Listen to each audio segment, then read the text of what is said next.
पिछले साल मेरी गर्मी की छुट्टियों में हुई थी। उस समय मैं अभी भी हाई स्कूल में पढ़ता था। छुट्टियों में हर दिन घर पर ही पड़ा रहता था और समय बीतने के साथ बहुत बोरियत महसूस होने लगी। फिर अचानक सोचा कि क्यों ना कोई अल्पकालिक नौकरी कर ली जाए ताकि जीवन में कुछ व्यस्तता आ जाए।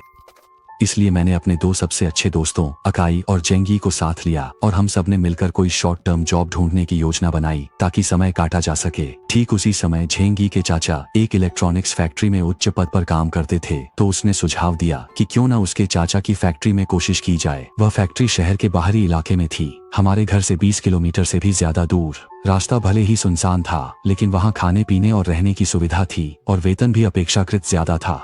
हम जैसे गर्मी की छुट्टियों में कुछ जेब खर्च कमाने की सोच रहे हाई स्कूल के छात्रों के लिए यह वाकई एक अच्छा विकल्प था। जैसा सोचा वैसा किया। अगली सुबह जब तक सूरज भी नहीं निकला था, हम अपना साधारण सामान लेकर लंबी दूरी की बस से फैक्ट्री के लिए निकल पड़े। रास्ते में भले ही थोड़ी थकान हुई, लेकिन हमारे दिलों में काफी उत्साह था। आखिरकार यह हमारी जिंदगी की पहली नौकरी थी। वहां पहुंचने के बाद ही पता चला कि यह इलेक्ट्रॉनिक्स फैक्ट्री सचमुच किसी घने जंगल जैसी जगह में है। चारों ओर लगभग कोई और इमारत नजर नहीं आ रही थी, बस एक फैक्ट्री अकेली वहां खड़ी थी। चूंकि ये हमारा पहला दिन था, इसलिए हमने औपचारिक रूप से काम शुरू नहीं किया। नेता ने हमें पहले माहौल से परिचित होने की सलाह दी। हम कुछ लोग खाली बैठे थे तो फैक्ट्री के आसपास इधर उधर घूमने लगे। ज्यादा दूर नहीं चले थे कि अचानक अकाई की तेज चीख सुनाई दी। हम जल्दी से वहां भागे। देखा कि अकाई जमीन पर गिरा पड़ा था और मुंह में बड़बड़ाते हुए गुस्से में कह रहा था, अरे ये क्या बेकार चीज है, मुझे गिरा दिया। हम पास जाकर देखे तो पता चला कि वहां एक न ज्यादा बड़ा न ज्यादा छोटा मिट्टी का ढेर था, जिसके चारों ओर पहले से ही घास फूस उगाई थी। जब मैंने उस मिट्टी के ढेर को देखा तो मेरी पहली प्रतिक्रिया थी कि यह किसी कब्र जैसा लग रहा है, लेकिन मैंने चारों ओर नजर दौड़ाई तो वहां और कोई कब्र नजर नहीं आई। इस बीच अकाई ने अपने कपड़ों की धूल झाड़ी, कुछ बड़बड़ाया और फिर उठकर चल दिया। हालांकि यह घटना थोड़ी अजीब थी, लेकिन किसी ने ज्यादा ध्यान नहीं दिया। थोड़ी बातचीत के बाद हम सब फिर से फैक्ट्री लौट आए। दोपहर तक हमने लगभग कुछ भी काम नहीं किया, बस लगातार मोबाइल पर ही लगे रहे। करीब 2 घंटे और बीत गए, फिर हमारी छुट्टी हो गई। क्योंकि यह हमारा पहला दिन था, झेंगी के चाचा ने खास तौर पर हमें खाने पर बुलाया। क्योंकि अभी सुबह बहुत जल्दी उठना पड़ा, फिर पूरे रास्ते भाग दौड़ भी रही, इसलिए मैं बहुत थक गया था और सीधे अपने हॉस्टल लौटकर आराम करने चला गया, जबकि झेंगी और अकाई मिलने के लिए चले गए। इलेक्ट्रॉनिक फैक्ट्री का हॉस्टल एक पुरानी अपार्टमेंट बिल्डिंग है। हालांकि यह देखने में काफी पुरानी लगती है, लेकिन कुल मिलाकर इसका माहौल ठीक ठाक है। चारों ओर पहाड़ हैं और एक साफ सुथरी छोटी नदी भी बहती है। बस फैक्ट्री की तरह ही यह जगह भी बहुत दूर दराज है। इस इमारत के अलावा आसपास कोई इंसान भी नजर नहीं आता। हमें तीसरी मंजिल पर रहने के लिए जगह दी गई थी। हॉस्टल का लेआउट साधारण था, 2 बेडरूम और 1 बाथरूम, जो कि हमारे लिए काफी था। शायद बहुत ज्यादा थक गया था, इसीलिए जैसे ही बिस्तर पर लेटा कब नींद आ गई पता ही नहीं चला। पता नहीं कितनी देर सोया, मुझे हल्की हल्की आवाज आई, जैसे कोई दरवाजे पर जोर जोर से दस्तक दे रहा हो। धड़ धड़ धड़ धड़। मैंने थोड़ी झुंझलाहट के साथ पूछा, कौन है? लेकिन कोई जवाब नहीं आया। मैंने सोचा शायद अकाई और झेंगी लौट आए होंगे, इसीलिए मैं उठकर दरवाजा खोलने गया और सच में बाहर 2 लोगों की परछाइयां खड़ी थीं। वो अकाई और झेंगी ही थे। वे दोनों बस दरवाजे पर खड़े थे, सिर झुकाए हुए, बिल्कुल भी हिले डुले नहीं। मुझे नहीं पता क्यों, लेकिन मैं उनकी शक्लें साफ साफ नहीं देख पा रहा था। मैंने उनसे कहा, यार तुम लोग अंदर आओगे या नहीं? नहीं आना है तो रहने दो, मैं वापस सोने जा रहा हूं। ये कहकर मैं मुड़कर वापस अपने कमरे में चला गया। जैसे ही मैं लेटा, अभी आंखें बंद भी नहीं की थीं, कि मुझे कुछ अजीब सा महसूस हुआ। जब मैंने सिर उठाकर देखा तो अकाई और झेंगी मेरी बिस्तर के सामने खड़े थे और उसी तरह मुझे घूर रहे थे। मैं डर के मारे चौंक गया और खुद को रोक नहीं पाया। चिल्ला उठा, तुम दोनों को दिक्कत है क्या? यहाँ क्या कर रहे हो? मुझे तो डरा ही दिया। लेकिन वे अब भी बिल्कुल कोई जवाब नहीं दे रहे थे। जब मैंने ध्यान से देखा तो पाया कि उनके शरीर से पानी टपक रहा था। मैंने हैरानी से पूछा, क्या बाहर बारिश हो रही है? तुम दोनों इतने भीगे भीगे क्यों हो? लेकिन वे अब भी एक शब्द भी नहीं बोले। थोड़ी देर बाद मैंने देखा कि वे कमरे के कोने में दीवार के पास चले गए, मेरी ओर पीठ करके छाया में खड़े हो गए और हिल भी नहीं रहे थे। अब मुझसे सच में सहन नहीं हुआ तो मैं उनके पास गया, उनके कंधे पर थपथपाया और बोला, अरे तुम लोग हर रोज ये डरावनी हरकतें करना बंद करो।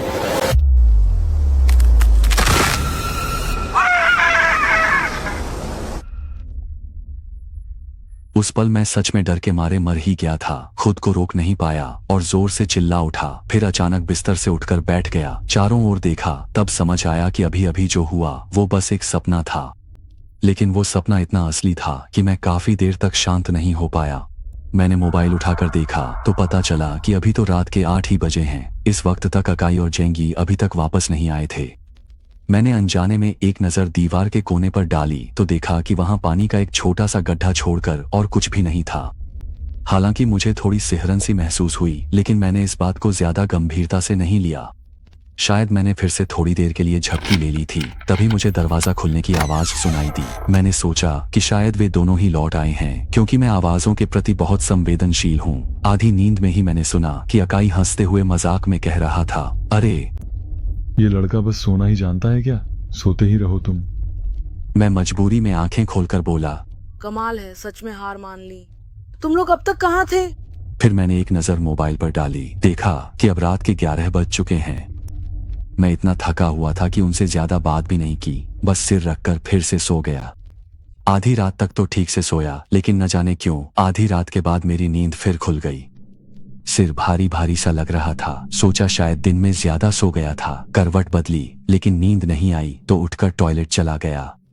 मेरी एक आदत है कि टॉयलेट जाते वक्त आमतौर पर लाइट नहीं जलाता, लेकिन बाहर निकलते समय आदतन एक नजर आईने पर जरूर डालता हूँ। इस हॉस्टल के टॉयलेट का आईना ठीक मेन डोर के सामने है, और जैसे ही मैंने एक नजर डाली मैं तो लगभग डर के मारे गिर ही पड़ा। मैंने देखा कि आईने में एक काली परछाई मेन डोर की तरफ झटके से गुजर गई। मैं हैरान होकर टॉयलेट से बाहर निकला ही था कि मुड़कर देखा तो मेन डोर के उल्टी दिशा वाले बेडरूम से एक आदमी बाहर आया। वो जिंग रन एक आई था। अरे, तू आधी रात को क्यों नहीं सो रहा? तू वहाँ क्या कर रहा था? हाँ, मैं तो टॉयलेट गया था। तो झिंगई कहाँ है? वो अपने कमरे में आराम से सो रहा है। अरे, अभी जो मेन डोर की तरफ से कोई गुजरा था वो कौन था? क्या तू सोते सोते ही बिल्कुल पागल हो गया है क्या? घर में तो गिनती के ही लोग हैं, और कौन बचा है यहाँ? उस वक्त मुझे भी लगा शायद मेरी आंखों का धोखा था, इसलिए मैं वापस बेडरूम में जाकर बिस्तर पर लेट गया। लेकिन ज्यादा देर नहीं हुई थी कि अचानक एक तेज ठंडी लहर आई, जिसने मुझे सीधा ठंड से जगा दिया। मैंने सोचा ये तो अजीब है, ऐसी भी नहीं चल रहा, फिर इतनी ठंड क्यों है? मैंने मोबाइल उठाकर देखा तो रात के 3 बज चुके थे। मुझे तो सच में हैरानी हो रही थी। इस रात ने इसी तरह बार बार परेशान करके पूरी रात गुजार दी। सुबह 6 बजे ही अलार्म घड़ी बजी। वे दोनों जाग गए और हमारे काम पर जाने का समय हो गया। जब मैं फैक्ट्री पहुंचा तो पूरा दिन मैं गुमसुम सा रहा। अकाई ने मुझसे पूछा, क्या बात? क्या आपको कल रात अच्छी नींद नहीं आई? मैंने सिर हिलाया, लेकिन मेरा उसे और झेंगी को यह बताने का कोई इरादा नहीं था कि कल रात क्या हुआ था। दिन भर की कड़ी मेहनत के बाद मैं वापस छात्रावास में गया और सीधे लेट गया। वे दोनों हमेशा की तरह देर रात तक बातें करते रहे और फिर सोए। उस रात अजीब घटना फिर से घटी।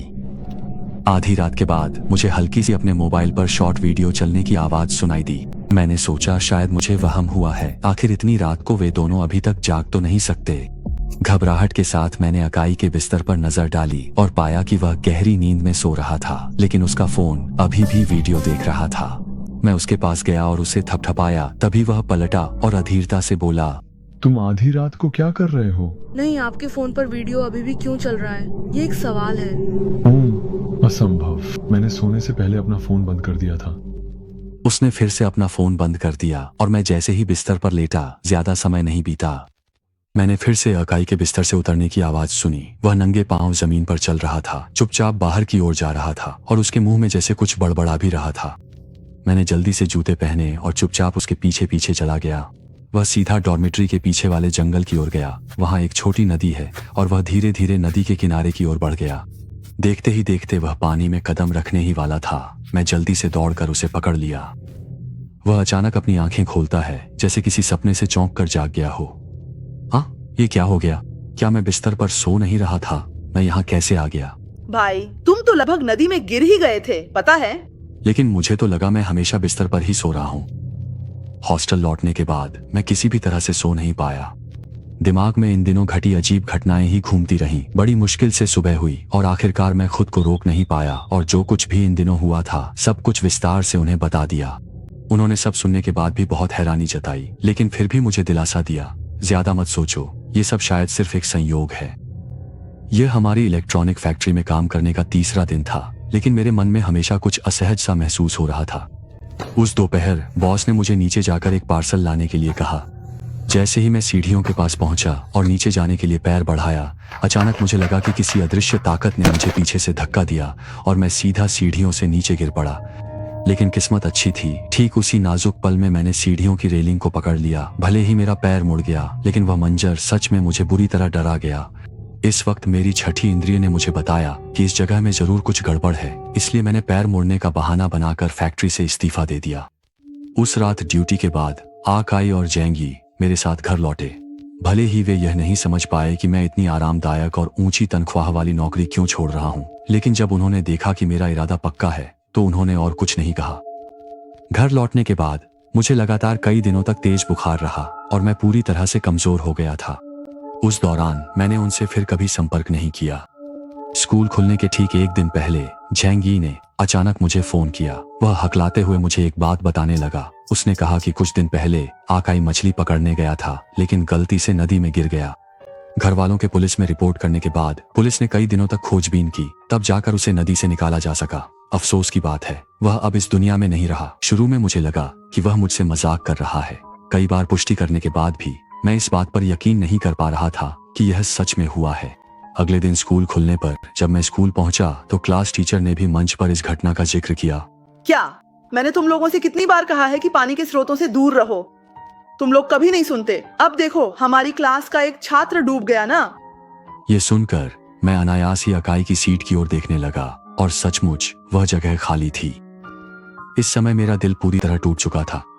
क्लास के बाद मैं क्लास टीचर के ऑफिस गया और कांपती आवाज में पूछा, टीचर, क्या वह व्यक्ति अकाई है? हाँ, वही है। तुम दोनों तो सबसे अच्छे दोस्त नहीं थे। देखो, यही होता है जब कोई बात नहीं मानता। उसी पल मुझे आखिरकार यकीन हो गया कि अकाई सच में चला गया है।